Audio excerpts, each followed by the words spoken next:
So, in this pre-forum conference, we're looking at evidence for Old Testament history from Genesis through to Daniel. And we'll keep coming back to this Old Testament timeline, and we're going to go through these 5 different sections over the 2 days. I'm going to try and make it through sections 1 and 2 together today. Encyclopedia Britannica helpfully notes that Judaism is characterized by a belief in one transcendent God who revealed himself to Abraham, Moses, and the Hebrew prophets. Israel believed that their response to the divine presence in history was the central, not only for themselves, but for all humankind. God had revealed in a particular encounter, historical encounter, the pattern and structure of their communal and individual life, claiming sovereignty over the people of Israel because of his continuing action in history on their behalf. He'd established a covenant, a Beret covenant with them, and required from them obedience to his teaching or law, the Torah. So it's an ineluctably historically focused religious tradition, not just a philosophical worldview.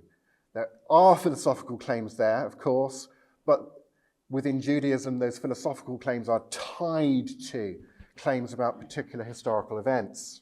Now, if the Old Testament histories are reliable, then other questions, for example, about various ethical issues raised by the text, or the relationship between those histories and other revelation claims, such as Christianity or Islam, would then become pressing questions. However, our focus here will be on the primary question of historicity. Dr. Michael Heiser helpfully introduces the minimalism, maximalism debate, which is kind of the spine, the discussion that we're going to hang our thoughts off over these 2 days. It says, for those unfamiliar with the minimalist-maximalist debate, the former basically believed the Old Testament has little or no historical value, as it was entirely written during or after the exile of the Babylonian exile. That would be then the 6th to maybe 4th centuries BC that they think the Old Testament was written. Minimalists, on the other hand, disagree with the maximalists, on the other hand, disagree with the minimalists, but on what I'd call a continuum of optimism, a range of optimism about the biblical text as a historical source. So Thomas Thompson, professor of Old Testament from the University of Copenhagen, writing in the 1990s, biblical minimalist, he says, I think the biblical accounts are wonderful stories invented at the time when Jerusalem was part of the Persian Empire in the 5th century BC. As Professor Garnet Reed explains, biblical minimalists borrow from postmodern theory. The 1990s was the heyday of postmodernism. According to those theories, historians are nothing more than establishment spin doctors, perpetrating structures of authority through their texts. Texts are about social control, not about truth. As minimalist Philip Davies writes, biblical literature is, like any literature, a distorting product of human authors. Should a similar hermeneutic of suspicion, as it's called, be applied to Davies' text? As Reed observes, minimalists don't expect today's readers to treat their writings the way they treat the ancient writings. If in principle no text is to be trusted at face value, then the revisionist's reading is itself suspect. And we drag ourselves into the postmodern swamp of despair. According to minimalists David Ord and Robert Coote, many biblical stories are like Animal Farm, in the novel by George Orwell. They are true, though not historically accurate or factual.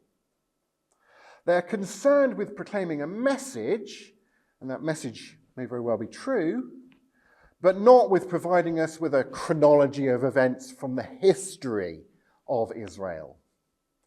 You see that analogy that he's drawing between the Bible and a book like Animal Farm. But many biblical messages seem to depend upon the chronology of events in the history of Israel. Remember that you were a slave in the land of Egypt. Therefore I command you to do this, says God in Deuteronomy 24. Minimalist Gösta Ahlstrom, and I've probably mangled that name, I'm sorry, says the biblical text is concerned with mythology rather than detailed reporting of historical facts. As soon as someone relates a god's actions or words, mythology has been written. And he means mythology in the denigratory sense, I feel. But again, as Reed comes back, minimalism treats biblical history as historicized fiction because it takes an anti-supernatural, a non-revelatory stance regarding the writing of Scripture. Its underpinnings are exclusively naturalistic. It's grounded in a naturalistic or materialistic, sometimes it's called, worldview. Minimalists believe the texts are not accurate because what the texts say cannot be right, given the minimalists' negative presuppositions. It's no coincidence that the heyday of biblical minimalism coincided with the heyday of postmodernism in the 80s and 90s. But as Brendan Graham Dempsey, in a recent book, Metamodernism, writes, the cultural vanguard has long since moved on from the played-out tropes and predictable strategies of postmodernism.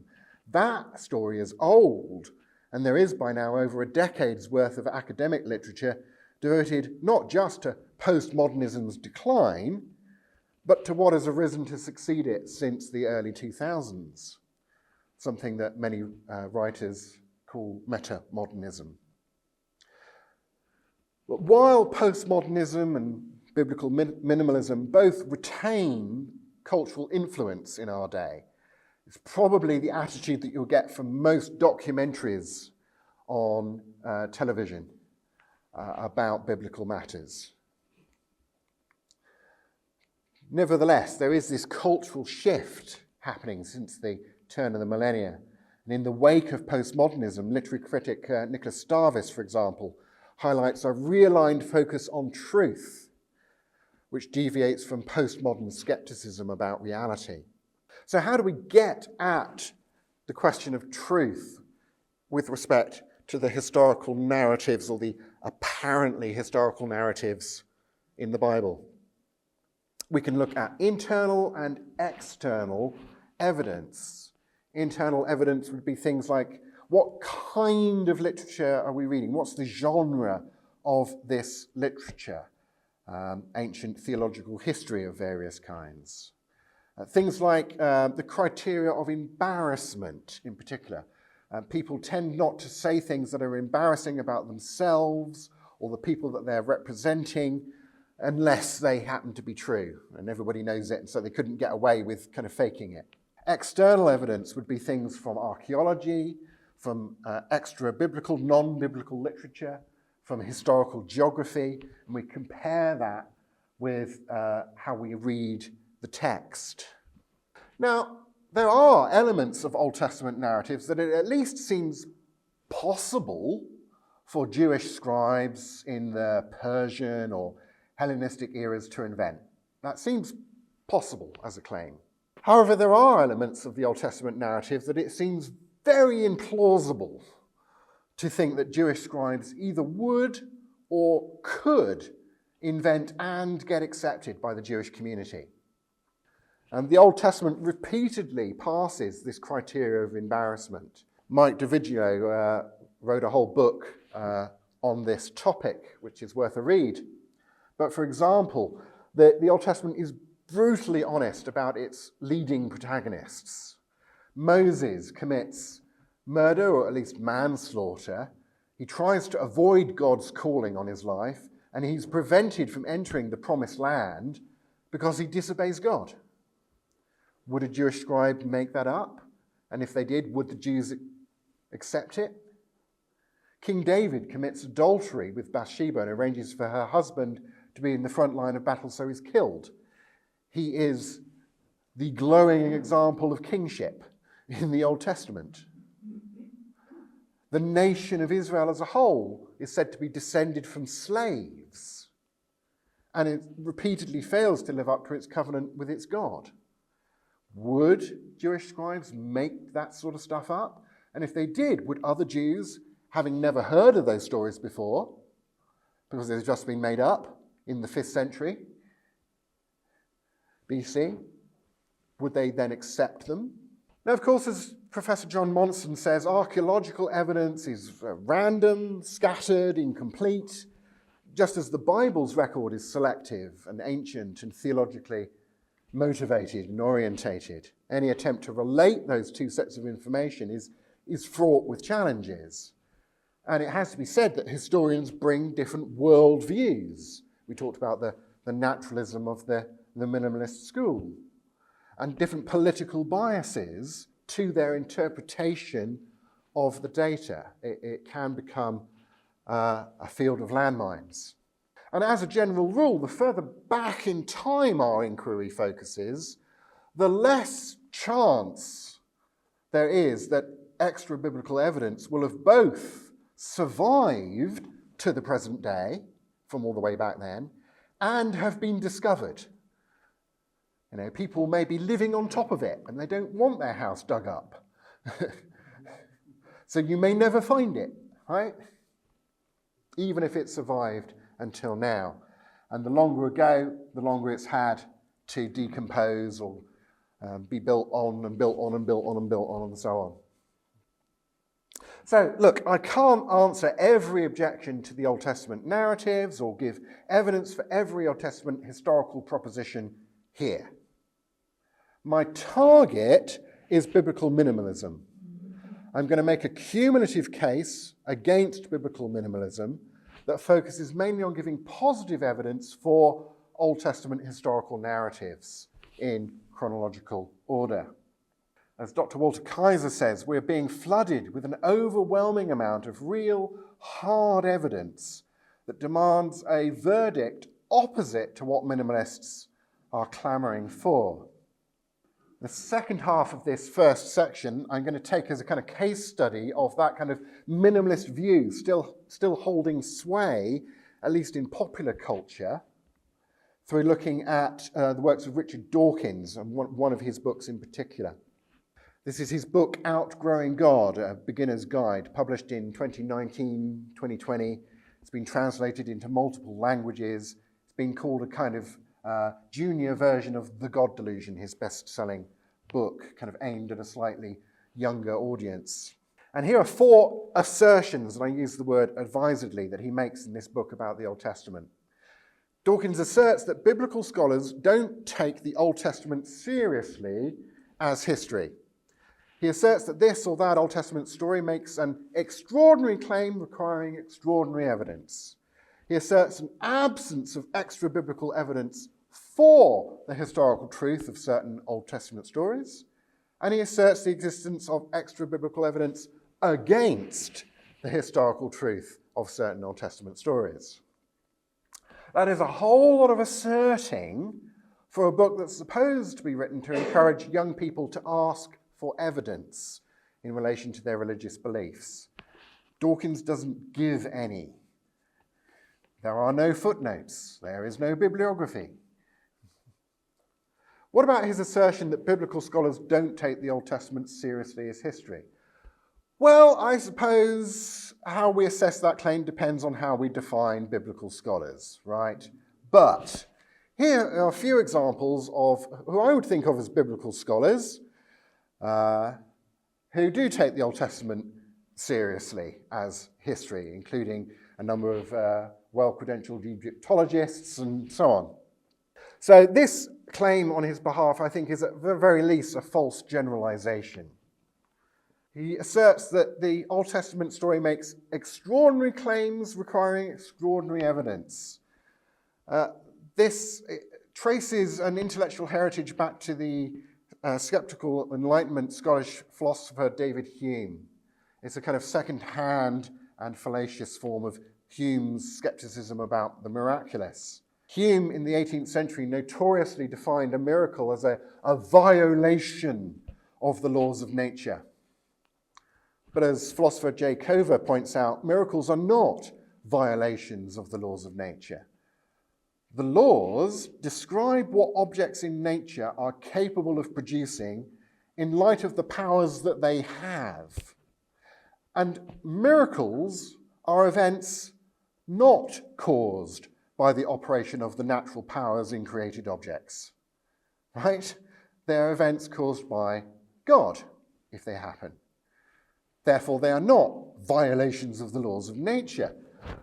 Hume really gives the game away himself when he poses this question in his text. He says, why is it more than probable that lead cannot of itself remain suspended in the air, and so on, unless it be that these events are found agreeable to the laws of nature and there is required a violation of these laws, or in other words, a miracle, to prevent the lead from falling.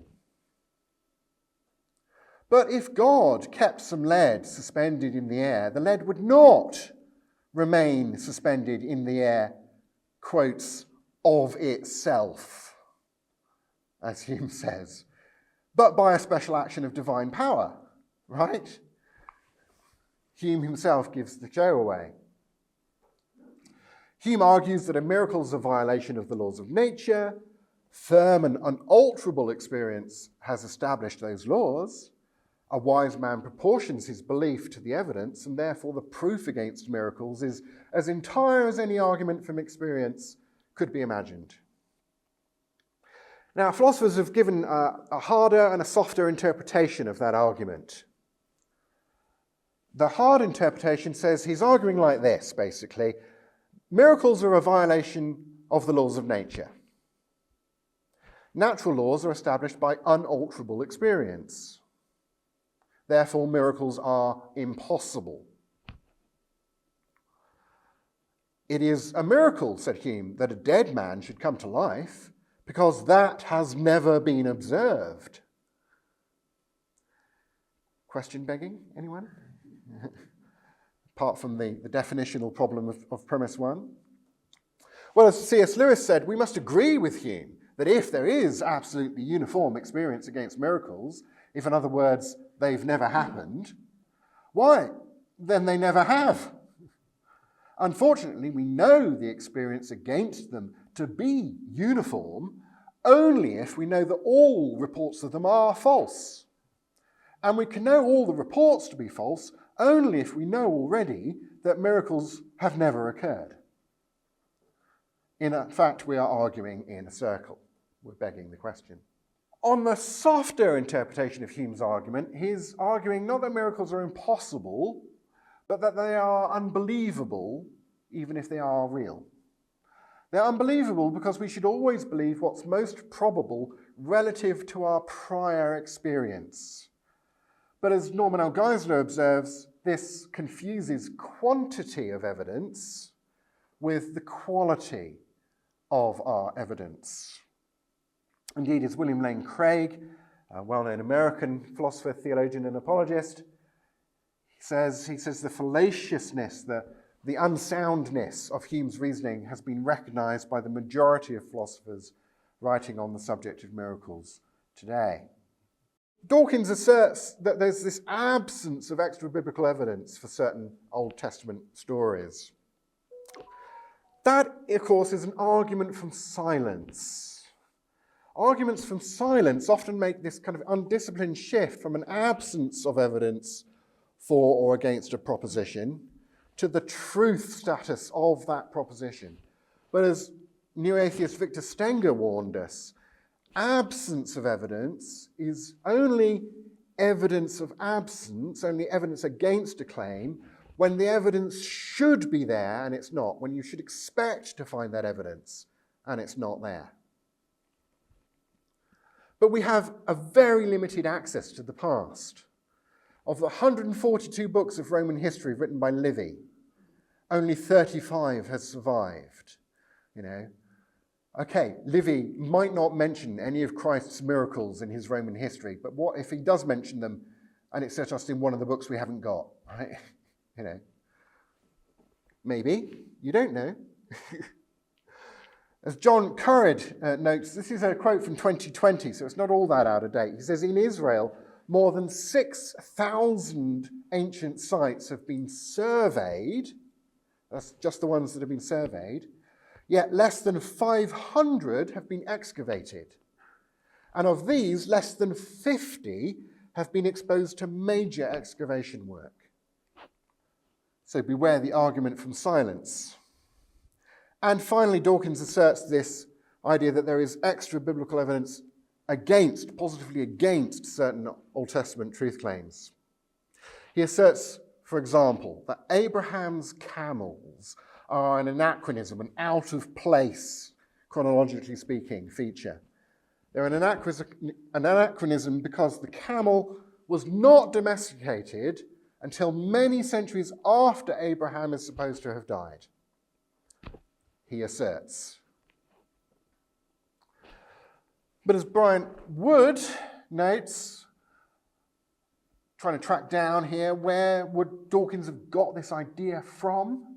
Brian Wood notes a study of camel bones from the copper mining site of Timnah in Israel, and we'll be back there at some stage later in our conference, Timnah, concluded that the use of domesticated camels at Timnah was not earlier than the last third of the 10th century BCE. New York Times picked up this story. Reporter John Wilford penned an article called "Camels Had No Business in Genesis." And we've gone from at Timnah to in Genesis in a 2014 edition of New York Times. Wilford said radiocarbon dating was used to pinpoint the earliest known domesticated camels in Israel, in Timnah, in Israel, to the 10th century BC, decades after the kingdom of David according to the Bible. But as the Orthodox Jewish rabbi, Professor Joshua Berman, observes, camels in Genesis are right where they belong. It is true that camels were not domesticated in Israel until the time of Solomon. But read Genesis carefully, and you see that all of its camels come from outside Israel, from Syria, Mesopotamia, and Egypt, where there is ample evidence of domestication of the camel during the period of the patriarchs. So on this count, Dawkins' assertion is simply a matter of ignorance.